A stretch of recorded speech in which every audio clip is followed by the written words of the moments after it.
여러분, 혹시 당뇨는 한 번 걸리면 평생 약 달고 살아야 하는 병이라고 들으셨죠?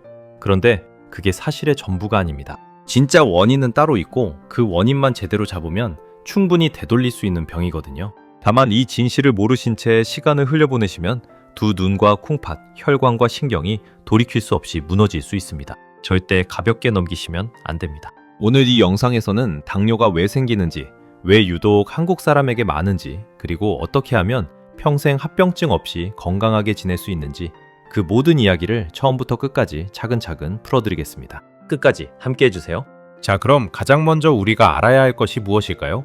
바로 당뇨가 우리 몸 안에서 도대체 어떻게 생기는가 하는 점입니다. 이걸 모르시면 아무리 약을 드시고 음식을 가려도 헛수고가 되기 쉽거든요. 한번 차근차근 따라와 보세요. 우리가 밥 한 그릇을 드시면 그 밥은 입에서부터 잘게 부서지기 시작해서 결국에는 포도당이라는 아주 작은 알갱이로 바뀝니다. 이 포도당이 바로 우리 몸을 움직이는 연료예요. 자동차로 치면 휘발유 같은 거죠.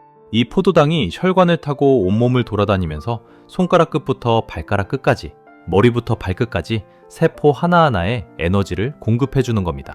그런데 여기서 아주 중요한 점이 하나 있습니다. 포도당이 혈관을 흘러간다고 해서 곧바로 세포 안으로 쏙 들어갈 수 있는 게 아닙니다. 세포에는 단단한 벽이 있거든요. 마치 우리 집 현관문처럼 말이죠. 그 문이 열려야만 포도당이 안으로 들어가서 에너지로 쓰일 수 있는데 이 문의 이름이 바로 글루트사라고 부르는 통로입니다. 이름은 좀 낯설지만 어렵게 생각하실 것 없습니다. 그냥 세포의 현관문 이름이 글루트사다 이렇게만 기억해 두시면 됩니다. 자, 그러면 이 문은 누가 열어줄까요? 바로 인슐린이라는 호르몬입니다. 한번 이렇게 그림을 그려보세요. 포도당은 손님이고 세포는 우리 집이고 글루트사는 현관문이라면 인슐린은 그 집의 초인종을 누르는 손가락 같은 역할을 합니다. 인슐린이 똑똑 초인종을 눌러야 비로소 문이 스르르 열리고 그제야 포도당이 안으로 들어갈 수 있는 거예요. 어떻습니까? 어렵지 않으시죠? 의학책에 나오는 복잡한 그림보다 이렇게 그림 한 장으로 그려두시면 평생 잊지 않으십니다. 문제는 여기서부터 시작됩니다. 만약 이 초인종이 망가지거나 안에서 듣지를 못하거나 문이 녹슬어서 안 열린다면 어떻게 되겠습니까? 포도당은 들어갈 곳을 잃고 혈관 안을 계속 떠돌게 됩니다. 그러면 혈액 속에 당이 점점 많아지겠죠? 이게 바로 우리가 말하는 고혈당입니다. 그리고 이런 상태가 오래 지속되면 결국 당뇨병이라는 이름이 붙는 겁니다. 그럼 왜 초인종이 망가질까요? 가장 큰 원인이 바로 비만, 즉 살이 찌는 겁니다. 우리 몸에 살이 찌면 그 지방이 단순히 뱃살로만 끝나는 게 아니에요. 세포 안에까지 지방이 슬금슬금 쌓이기 시작합니다. 세포 안에 지방이 가득 차 있으면 어떤 일이 벌어지겠습니까? 인슐린이 아무리 초인종을 눌러도 안에서는 듣지를 못합니다. 신호가 제대로 전달이 안 되는 거죠. 이걸 의학에서는 인슐린 저항성이라고 부릅니다. 이름은 거창하지만 뜻은 단순합니다. 인슐린의 말을 세포가 안 듣는다, 이 말이거든요.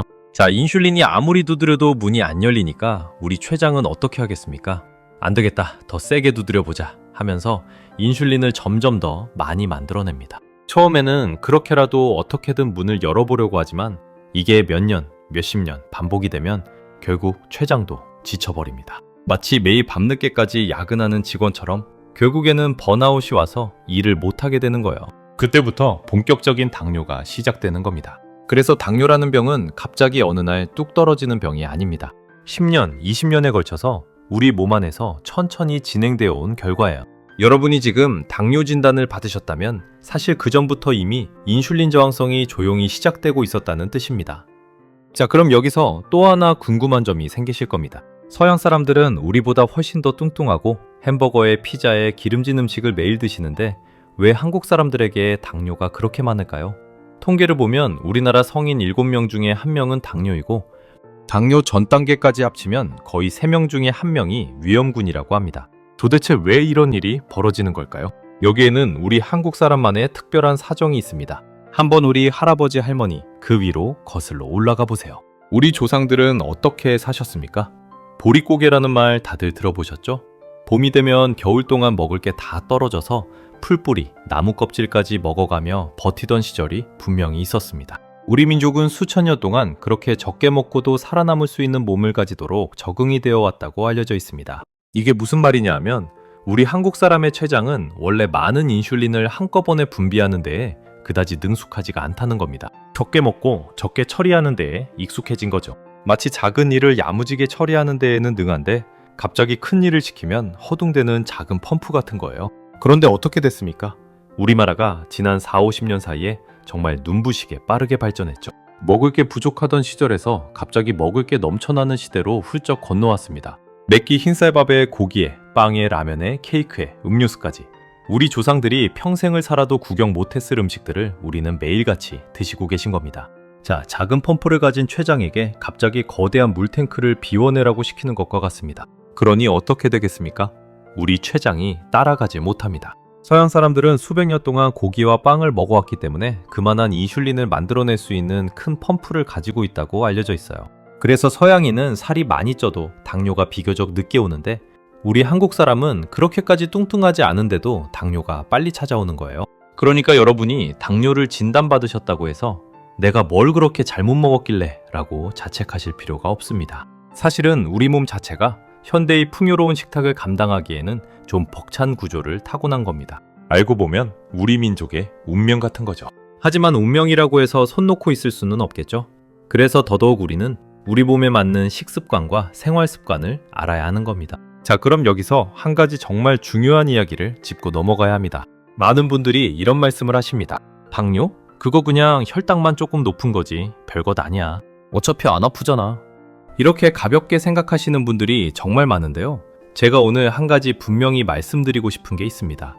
당뇨 그 자체는 사실 무서운 병이 아닙니다. 진짜 무서운 것은 따로 있어요. 바로 합병증입니다. 당뇨가 무서운 이유는 단 하나입니다. 혈관을 망가뜨리기 때문이에요. 한번 생각해 보세요. 오래된 시골집 수도 파이프를 본 적이 있으십니까? 안에 녹이 슬고 이물질이 가득 끼어서 물이 졸졸졸 겨우 흐르잖아요. 우리 몸의 혈관도 똑같습니다. 혈액 속에 당이 많아지면 그 끈적끈적한 당이 혈관벽을 사정없이 갉아먹습니다. 마치 설탕물을 매일 파이프에 부어넣는 것과 같다고 보시면 돼요. 처음에는 멀쩡해 보여도 시간이 지나면 어느 순간 막혀버리는 겁니다. 이렇게 혈관이 망가지면 어떤 일이 벌어지겠습니까? 우리 몸에는 큰 혈관도 있고 머리카락보다 가는 모세혈관도 있는데 가장 가는 혈관부터 먼저 망가지기 시작합니다. 가장 먼저 무너지는 곳이 어디일 것 같으세요? 바로 눈입니다. 눈 안쪽 망막에는 아주 가는 혈관들이 거미줄처럼 퍼져 있는데 이게 터지거나 막히면 시야가 흐려지고 심하면 실명까지 이를 수 있다고 알려져 있습니다. 우리나라에서 후천적으로 시력을 잃는 가장 큰 원인 중 하나가 바로 당뇨라고 합니다. 얼마나 안타까운 일입니까? 그 다음으로 조용히 무너지는 곳이 콩팥입니다. 콩팥은 우리 몸의 정수기 같은 역할을 하는 장기인데요. 그 안에 있는 가는 혈관들이 망가지면 정수기 필터가 막힌 것처럼 노폐물을 걸러내지 못하게 됩니다. 결국 어떻게 되겠습니까? 일주일에 두세 번씩 병원에 가서 투석을 받아야 하는 신세가 되는 거예요. 투석은 한 번 시작하면 평생 끊을 수가 없습니다. 얼마나 고된 일이겠습니까? 가족들의 마음은 또 어떻겠습니까? 여기서 끝이 아닙니다. 손과 발의 신경도 망가집니다. 발끝이 저리고 감각이 둔해지고 작은 상처가 나도 잘 아물지 않아요. 심한 경우에는 발가락이 썩어서 잘라내야 하는 안타까운 경우까지 생긴다고 합니다. 거기다가 심장으로 가는 혈관이 막히면 협심증과 심근경색이 오고 뇌로 가는 혈관이 막히면 중풍이 옵니다. 어느 것 하나 가볍게 볼 수 있는 일이 아니에요. 그래서 진짜 무서운 건 당뇨 자체가 아니라 그 합병증입니다. 합병증은 한 번 시작되면 되돌리기가 정말 어렵습니다. 그러니 우리가 해야 할 일은 분명합니다. 합병증이 오기 전에, 그러니까 지금 바로 막아야 한다는 겁니다. 그리고 다행스러운 점은 당뇨는 잘 관리하기만 하면 합병증 없이 평생을 건강하게 보낼 수 있는 병이라는 사실입니다. 이게 오늘 제가 정말 강조하고 싶은 핵심입니다. 자, 그럼 이제 가장 중요한 이야기로 넘어가 보겠습니다. 당뇨 정말 되돌릴 수 있을까요? 결론부터 말씀드리겠습니다. 많은 경우 충분히 가능합니다.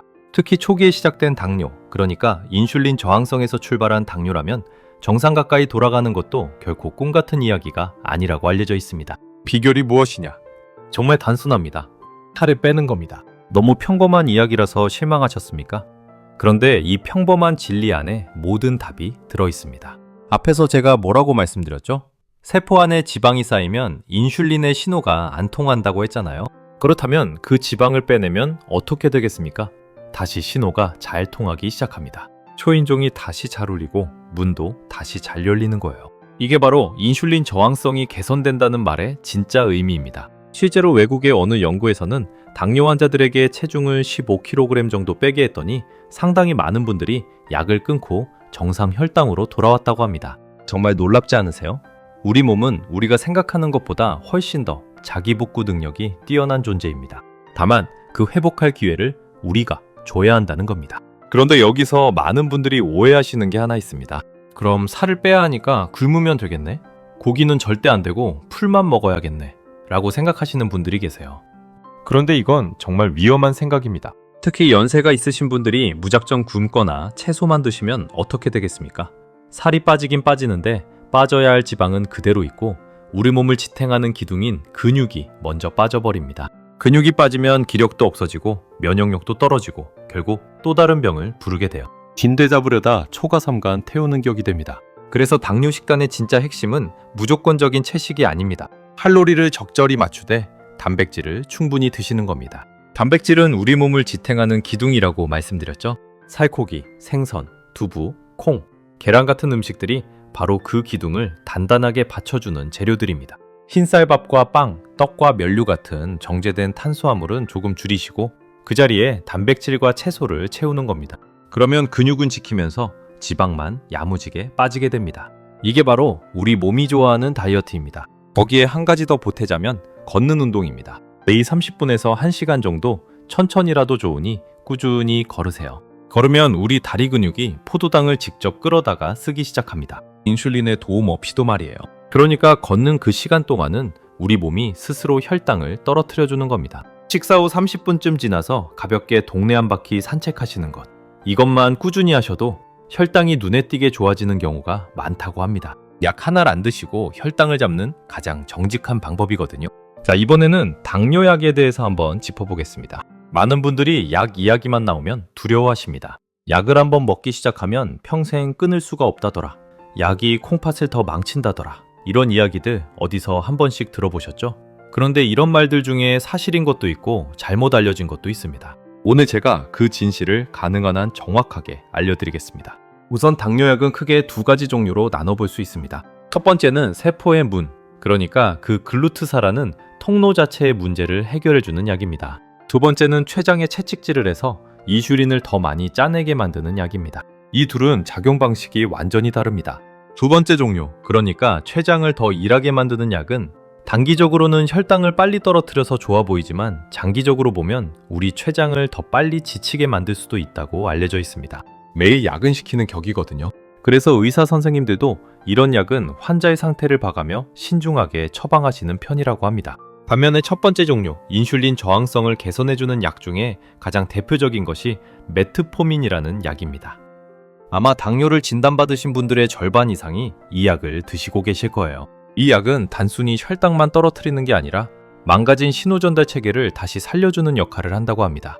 그러니까 우리가 살을 빼는 것과 비슷한 효과를 약으로도 어느 정도 받을 수 있다는 거죠. 수십 년 동안 전 세계에서 가장 많이 처방되어 온 당뇨약 중 하나이고 안전성과 효과 모두 비교적 잘 검증되어 있다고 알려져 있습니다. 다만 약은 약입니다. 약만 믿고 식습관과 운동을 게을리하시면 아무리 좋은 약이라도 한계가 있어요. 약은 우리를 도와주는 보조도구이지 우리를 대신해서 살을 빼주거나 운동을 해주지는 못합니다. 그래서 제가 정말 강조하고 싶은 것은 이겁니다. 약은 부끄러운 게 아닙니다. 약을 드시는 게 약한 게 아닙니다. 약은 우리가 회복할 시간을 벌어주는 든든한 친구입니다. 그 친구의 도움을 받으면서 그 시간 동안에 식습관을 바꾸고 살을 빼고 운동을 하시면 나중에는 담당 의사 선생님과 상의하셔서 약을 줄이거나 끊는 것도 충분히 가능한 일이라고 합니다. 그러니 약을 무조건 거부하실 게 아니라 약과 생활 습관 개선을 함께 가져가시면 됩니다. 이게 가장 똑똑하고 안전한 길입니다. 자, 이제 마지막으로 오늘부터 당장 실천하실 수 있는 구체적인 방법들을 정리해 드리겠습니다. 너무 어렵게 생각하지 마세요. 작은 것 하나만 바꾸셔도 우리 몸은 분명히 달라지기 시작합니다. 첫째, 식사 순서를 바꾸세요. 우리가 보통 밥을 먼저 한 숟갈 떠넘긴 다음에 반찬을 드시잖아요. 그런데 이걸 거꾸로 하세요. 채소 반찬을 먼저 한두 젓가락 드시고 그 다음에 단백질 반찬, 마지막에 밥을 드시는 겁니다. 이렇게만 순서를 바꿔도 식후 혈당이 훨씬 완만하게 올라간다고 알려져 있습니다. 약을 드시는 것도 아니고 그저 순서만 바꿨을 뿐인데 말이죠. 얼마나 고마운 일입니까? 둘째, 흰밥의 양을 조금만 줄이세요. 한꺼번에 다 끊으시라는 말씀이 아닙니다. 한 공기 드시던 걸 3분의 1로, 익숙해지시면 반 공기로, 이렇게 천천히 줄여나가시면 됩니다. 그리고 그 비운 자리에 잡고기나 콩, 두부, 계란, 살코기를 채우시면 돼요. 처음에는 좀 허전하실 수 있는데 한 달만 지나도 몸이 더 가볍고 식곤증도 사라지는 걸 분명히 느끼실 겁니다. 셋째, 식후 30분에서 1시간 사이에 꼭 움직이세요. 그릇 정리도 좋고 동네 한 바퀴 산책도 좋고 마당이 있다면 마당을 쓰시는 것도 좋습니다. 가만히 앉아 계시거나 누우시면 그 포도당이 갈 곳을 잃고 혈관을 떠돌게 됩니다. 식후에 가벼운 산책 하나가 비싼 약 한 알 못지않은 일을 해준다는 점을 꼭 기억해 주세요. 넷째, 잠을 충분히 주무세요. 의외라고 생각하실 수도 있는데 잠이 부족하면 우리 몸이 스트레스를 받아서 혈당 조절 호르몬이 흐트러진다고 합니다. 밤에 푹 주무시는 것만으로도 인슐린의 작용이 좋아진다고 알려져 있어요. 그러니 늦게까지 텔레비전 보시는 습관, 오늘부터는 조금만 줄여보세요. 다섯째, 정기적으로 검사를 받으세요. 공복 혈당, 당화혈색소, 콩팥 기능, 그리고 안저검사까지 적어도 1년에 한두 번은 꼭 체크하셔야 합니다. 이게 합병증을 미리미리 잡아내는 가장 확실한 방법입니다. 우리 몸은 거짓말을 하지 않습니다. 검사 수치는 정직하게 우리에게 신호를 보내줍니다. 그 신호를 외면하지 마시고 친구의 충고처럼 귀 기울여 들으셔야 합니다. 자, 오늘 정말 많은 이야기를 함께 나눴습니다. 처음에는 어려워 보이셨을 텐데 끝까지 들어주신 여러분 진심으로 고맙습니다. 한번 정리해 드릴게요. 당뇨는 인슐린의 초인종이 망가져서 세포 안에 포도당이 못 들어가는 병입니다. 그 원인은 대부분 세포 안에 지방이 쌓이는 인슐린 저항성이고요. 우리 한국 사람은 췌장이 좀 작게 타고났기 때문에 같은 양을 먹어도 더 빨리 당뇨가 올 수 있습니다. 진짜 무서운 건 당뇨 자체가 아니라 눈, 콩팥, 신경, 심장, 뇌로 이어지는 합병증이고요. 그러나 살만 빼고 단백질 위주의 균형 잡힌 식사를 하시면, 그리고 매일 조금씩이라도 걸으시면 많은 경우 정상 가까이 되돌리는 것도 충분히 가능합니다. 약은 우리를 돕는 친구이지 두려워해야 할 적이 아닙니다. 여러분, 절대 늦지 않았습니다. 오늘 이 영상을 보신 바로 이 순간이 가장 빠른 때입니다. 우리 몸은 우리가 생각하는 것보다 훨씬 더 부지런하고 정직합니다. 우리가 한 만큼 우리에게 그대로 돌려줍니다. 살을 조금 빼고 단백질을 챙겨 드시고 식후에 천천히 걷는 것. 이 세 가지만 꾸준히 하셔도 10년, 20년 후의 모습이 완전히 달라질 수 있습니다. 다만 한 가지 꼭 말씀드리고 싶은 것이 있습니다. 오늘 말씀드린 내용은 일반적인 건강 정보이고 여러분 개개인의 상태에 따라 치료 방법은 얼마든지 달라질 수 있습니다. 그러니 반드시 담당 의사 선생님과 충분히 상의하신 후에 본인에게 맞는 방법을 찾으시기 바랍니다. 자가진단과 자가치료는 오히려 큰 화를 부를 수 있다는 점 꼭 기억해 주세요. 오늘 영상이 도움이 되셨다면 구독과 좋아요 버튼도 눌러주시고 알림 설정도 꼭 해주세요. 또한 댓글에 오늘부터 실천이라고 한 글자만 남겨주시면 평생 건강하실 겁니다.